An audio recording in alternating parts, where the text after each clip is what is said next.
everyone. Welcome back to another episode of Readology. Thank you for joining me today.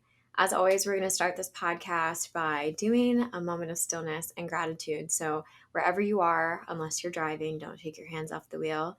Place one hand over your heart, one hand over your stomach or diaphragm. Take a nice deep inhale. Exhale. Ground yourself into the present moment. And I want you to think of one thing that you're grateful for today. Today, for me, I'm grateful for PTO so that I can take days off like I did today, where I took the first half of my day off and I was able to work the second half of my day and mostly get everything that I needed to get done. But I'm feeling very refreshed and rejuvenated and just excited. So, okay, let's get right on into it. So, today we're going to be talking about how to release that which no longer serves you. I know that this is a really, interesting topic. And I just want to break down what it means first and foremost. So, releasing that which no longer serves you is all about taking inventory of the beliefs and values and ideas that you hold in your life that are stopping you from becoming a new person or continuing to level up in your personhood and on your mission and in your purpose. So when we talk about releasing that which no longer serves you, a lot of times you have to go really deep. You have to do a lot of shadow work. You have to do a lot of healing. It's a lot of talking to your inner child and really figuring out how deep those wounds go. So before we get into the meat of the topic, I feel like I always use that phrasing, but before we really get into it, there is a full moon that's happening today, and it's a super full blood moon in Sagittarius. I'm not an astrologer. If I got that wrong, I'm sorry for all the astrologers that may listen to this podcast, but that's the main thing that it's called. It's also known as the flower moon. So this is a really great time to release limiting beliefs around who you are so that you can step into your truest form. So even if you're not into astrology, if you don't believe, the energies surrounding planetary shifts affect you, this is still just, there's never a better time than now to start deciding that you're gonna change your reality. So, um, so today we're going to be talking about releasing mindsets, people, ways of being that no longer serve our evolution.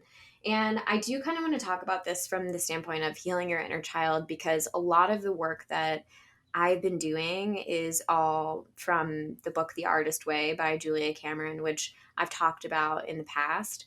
And through, artistic exercises and really like taking myself on artist dates, really going outside and sitting in stillness and trying to meditate or trying to create something every day, I have really had ample opportunity to not only become aware of the limiting beliefs that I have been taught and still hold in my life to this day, but also begin dismantling them.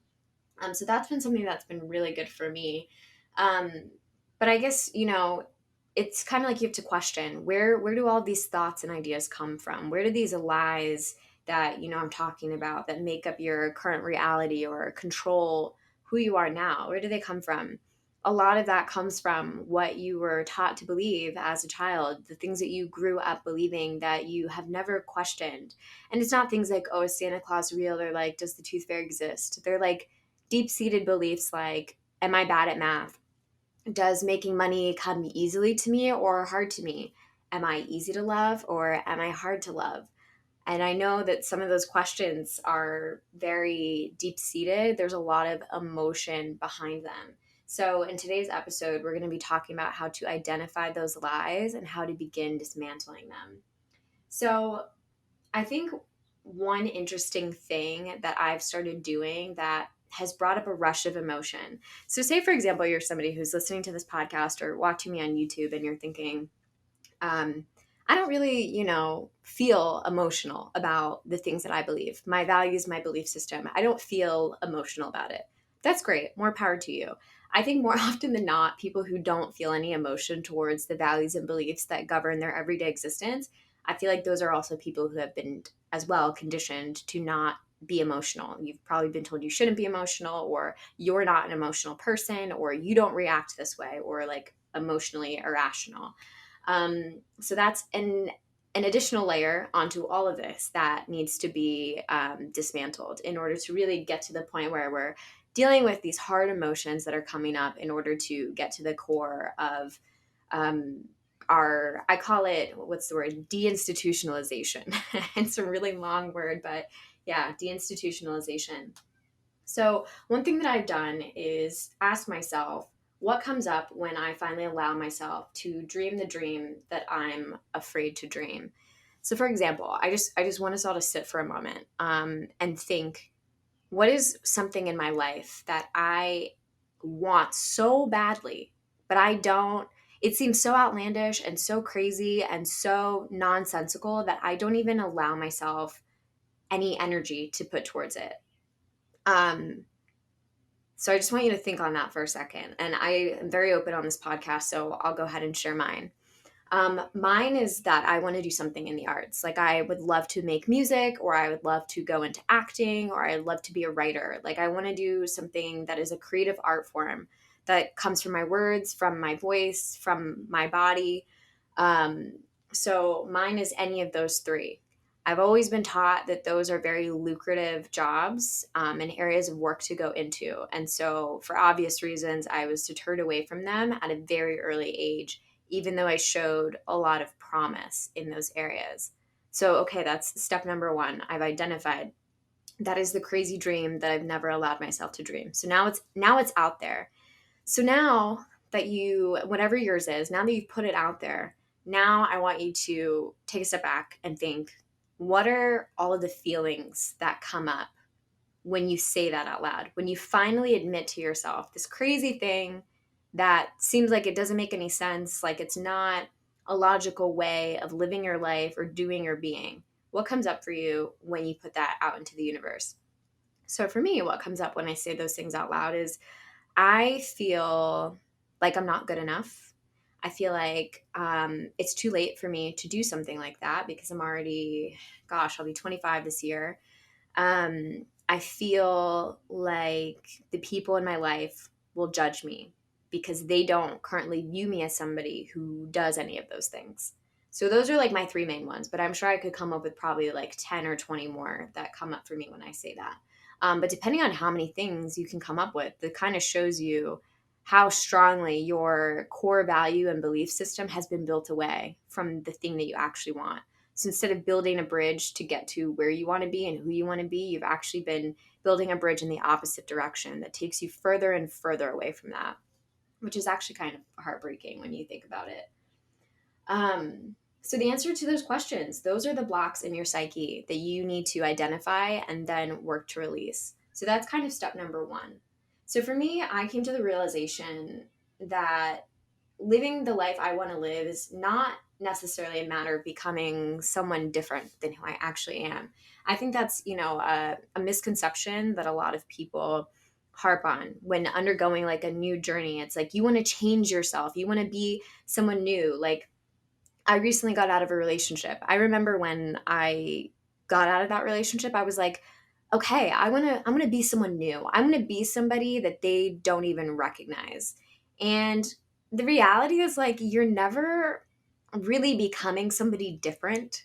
You're actually just becoming different versions of yourself that were already you. And so when you think about that, it's kind of funny that we want to become somebody different or we want to try and become the person that we're supposed to be. But I think it's actually like we're working in the wrong direction. I think instead of building up, we actually need to be like breaking down. And so in breaking down and again, dismantling our values and beliefs and all of the things that we've built up in our subconscious that construct who we think we are, it then becomes a matter of figuring out who we're not. So, like, for example, I have been told that I'm a hard worker, that I'm conscientious, that I always try my best, and I'm sure many other things. Oh, that I'm obedient, that I am polite, and I do as I'm told, and I am reliable, and I'm the one that people will come to for support and security. Those are all things that have been told to me. And so in becoming this person that I want to become, it's not necessarily becoming somebody that is the opposite of that, but it's identifying what within those characteristics is not me. And so, for example, I have identified about myself that I'm somebody who, from at any given point in time on any given day, I want to try new things. I want to travel. I want to start a blog. I want to try speaking a new language. I want to move on a moment's notice. That is like, if you want to describe reliable, that's not what that is. And so it's interesting that, in being told, like, you're the reliable one, you're the one that everybody counts on, it's like, it's not that you're not reliable, but it's like in taking on that title, you almost go against your true nature, trying so hard to embody that because that is something that has been given to you. So yeah, so that's just one thing. I'm looking at my notes here. Oh yeah, I also put down, it's so when you heal, okay, yeah, this is a good one. So when you heal these pieces of yourself, or when you dismantle these pieces of yourself that you are told, or like you prescribe to, or better yet, when you get to a point in your life where you begin to feel like you're letting people down because you're struggling with your inner nature and outwardly what's going on. Like, for example, right now, I work in a 9 to 5. I struggle every day. Every day is a mental struggle for me to get myself to that desk and sit at the desk for 7 hours a day and get all my work done. That is so against my true nature, and I'm sure very against the true nature of a lot of people listening to this podcast. Um, and so it's like, in order to really admit that to yourself, it takes a lot of healing. It takes a lot of healing to get there. And you might feel like at first there's something that's broken in you. Like, why can't I do what everybody else is doing? Why can't I sit down and be a productive member of society for 7 hours a day? Because that's not who you're meant to be. And that is 100% fine. But first, you have to realize that. So it's like, you're not broken. You are just battling yourself internally. Um, and I also want to speak to, I think, the parts of ourselves that we are told are not right. Like, okay, I'm going to get very deep and personal here. But for example, for me, I grew up in a predominantly white neighborhood in a really affluent county in Northern Virginia. And for me, growing up there, I always looked different than everybody else. I acted different than everybody else. My hair looked different than everybody else. And I always wanted to change that. I always wanted to change who I was. I always wanted to make sure I spoke eloquently. And I wanted to make sure my hair was straight. And I wanted to do anything in my power to make sure that my nose didn't look too wide, or my lips didn't look too purple, or like just things like that that I was told were not right. And we think sometimes that we grow out of these insecurities. We think that um we level up past those insecurities, but sometimes we just push them down and we push them away and they never get dealt with. And I can tell you that another part of this healing journey, another part of this release, like, I'll put this all into context for the people who are listening and kind of like, I don't know what you're getting at. How does this connect to the last thing? Um, it kind of comes down to, in my situation, growing up that way, it was very hard to date as a teenager at my high school and even in middle school. If, I became interested in boys at that time. Um, I felt very undesirable, and I was made to feel undesirable by the community of people that I was surrounded by because I was not blonde hair, blue eyed with straight hair. Um, and so all of that kind of got pushed down, pushed down. And then I went to college and I experienced new things. And I, finally dated, like finally started dating, finally started having, experiences with other guys in college. And I thought, that feeling just went away. I thought that those like feelings of inadequacy, of like feeling ugly and undesirable, went away. But even to this day, when I meet somebody new, especially being, back in the dating sphere and like being on dating apps, like I feel these feelings start to come up when I am like man, I really like this guy. I wonder if he'll swipe right for me too. And, whether they do or they don't, there's always this moment of like, do they like black women?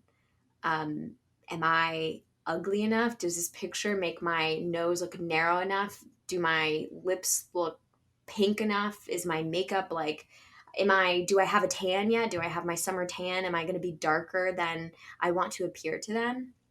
And, even as I'm sitting here, these are all things that are really hard to admit, but it's like the reality is that when you ask yourself those questions, it clearly comes from a really deep rooted sense of brokenness that I think everybody has, that takes on many, many forms.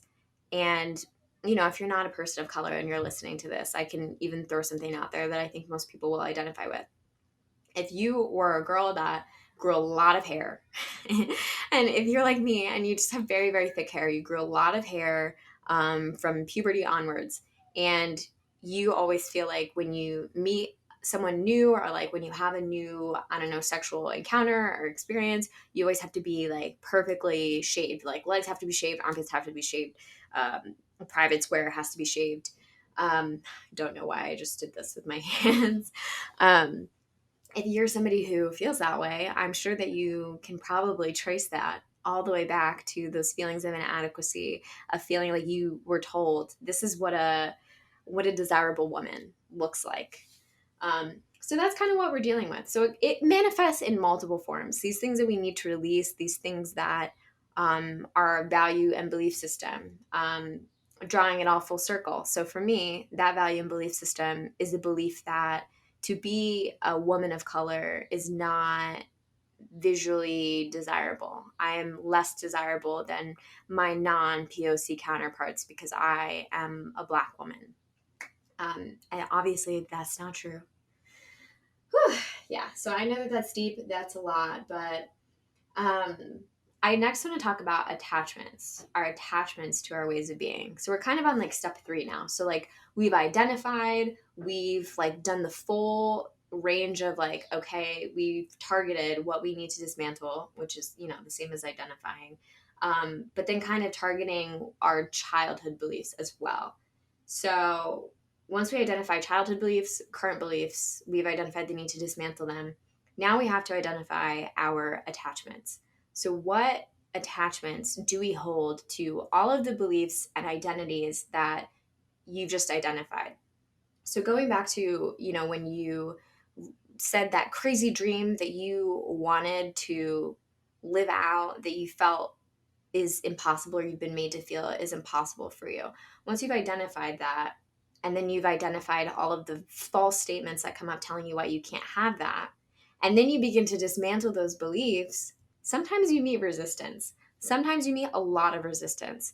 Like, no matter how many times you tell yourself, like, I can go make music and be really, really good at it, there's still a voice in the back of your head that's like, no, you can't. You're not good at music. You don't know anything about music. You don't know how to play an instrument. You're not even that good of a singer. You're just not as gifted as Ariana Grande or Billie Eilish, or I don't think Justin Bieber, but like he's coming to mind for some reason. Um, so all of these things start to come up, and you tell yourself, no matter how many times you tell yourself, okay, but I know that's not true. I know if I work hard and I pursue this and I just truly believe in myself, I can do it. So that's like the word, but then why are we still attached to those ways of being? Because just because you dismiss all of them, you say, okay, that's no longer true for me. Chances are something very deep inside of you is saying, like, okay, I still believe the thing that I'm telling myself I don't believe anymore. Um, and so I'm kind of going to talk to you today because, well, I'm already talking to you, but I'm going to say that this is an exercise that you can do, because this is the part that I'm at in my healing journey, where I've begun to identify and started to dismantle beliefs that no longer serve me. And now, for some reason, I'm identifying attachments to them. And so those attachments can be for a number of reasons. And it's kind of up to you to ask yourself.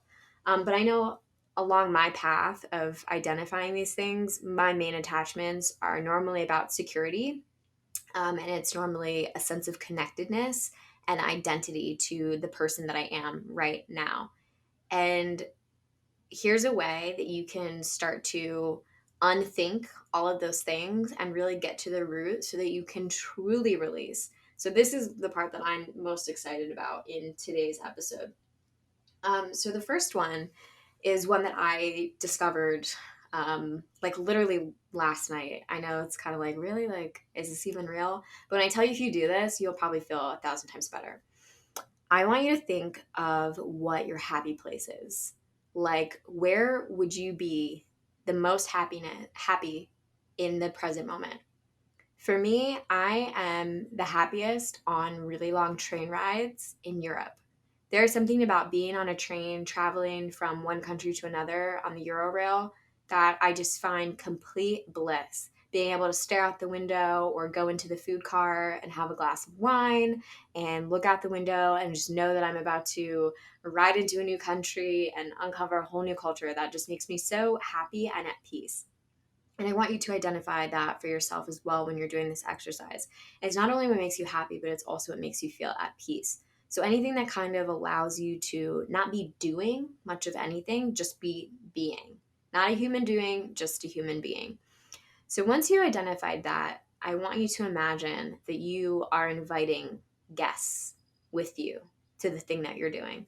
So for me, I'm on this train, right? I'm headed from, hypothetically, say, from Spain to Germany. So I'm on my way from Spain to Germany. I'm sitting in my seat on the train car. And who comes out of the bathroom? I don't know who they are yet. They come, they sit down next to me. And I say, who are you? And they say, I'm guilt. And okay, so there's your guilt. And then another person comes on and you say, who are you? And you say, I'm self-loathing. And you're like, okay, I've got guilt and self-loathing here. And then another person comes out and you say, who are you? And they say, I'm ego. And so basically you keep doing this and you invite all of these people in until you are sitting around all of the negative emotions that come up for you when you just try and sit and be happy.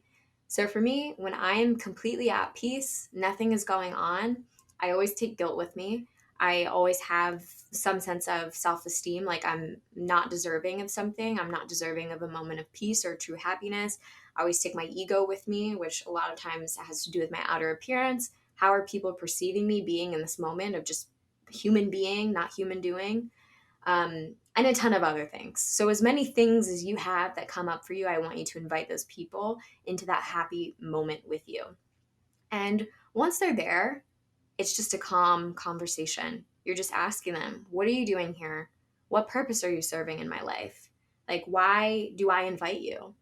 And most of the time, they will tell you, I don't know. I don't know why you invite me. This is like a happy moment. I'm kind of a negative emotion. I don't even really want to be here. Like, we're kind of not really friends. We used to be friends. Like, we used to be really, really close. But now I see that you kind of started to distance yourself from me or this idea. And I don't know why you keep inviting me here. Maybe it's a sense of comfort and security. Maybe it's because every time you feel happy, you feel that only guilt can be accompanied by happiness. And so, as you really dig into this exercise, when I tell you things are going to come up, they are going to come up. But ask as many questions to these parts of your psyche as you can. Because the more questions you ask, the more they're going to tell you, like, yeah, I mean, if I were you, I would not be friends with me. And when you get to that point in the exercise, really powerful things start to happen. So that's one exercise you can do. Another technique that I learned from the artist way is to kind of do what we did earlier in this podcast, or what I demonstrated earlier in the podcast. And that is to say or write your affirmation and then be cognizant of all of the negative naysayers, is what they're called in the book, that come up as you're saying these positive things about yourself. So if you say, like, I'm creative, and someone's like, no, you're not. You're a horrible writer. You hate reading. You can't create anything. You have no original ideas. All of those things that come up for you in that moment of just being like, I am creative, write them down or speak them out loud. So the same way you would say a positive affirmation, say the negative affirmation. And once you say the negative affirmation, again, just begin to identify why those things are not real. If you say, I don't like reading, well, it's not that I don't like reading, it's that I am so used to being on social media and I need to decondition myself from having a short attention span. I need to decondition myself to sit down and read a book again. It's not that I'm horrible at writing. It's that I need to take the time to become better. And that's okay. So as you do these things, you're kind of writing these counter affirmations that counter all of the negativity that comes up and allows you to get back to the positive root of the feeling that you want to be feeling when you're saying the positive affirmation. And that, I think, is something that should be talked about more. When you're doing affirmations, it's not just a matter of speaking them out loud and being like, okay, I have $1,000,000 and like going about your day. It's like, I am a millionaire. And then in that moment, it's feeling the feelings of being a millionaire. It's feeling the feelings of you being in the exact moment of what you would already be doing if you had $1,000,000+ in your bank account and you knew that you were going to make 1,000,000 more, like in a couple months or next year or what have you. So those are all techniques that you can do.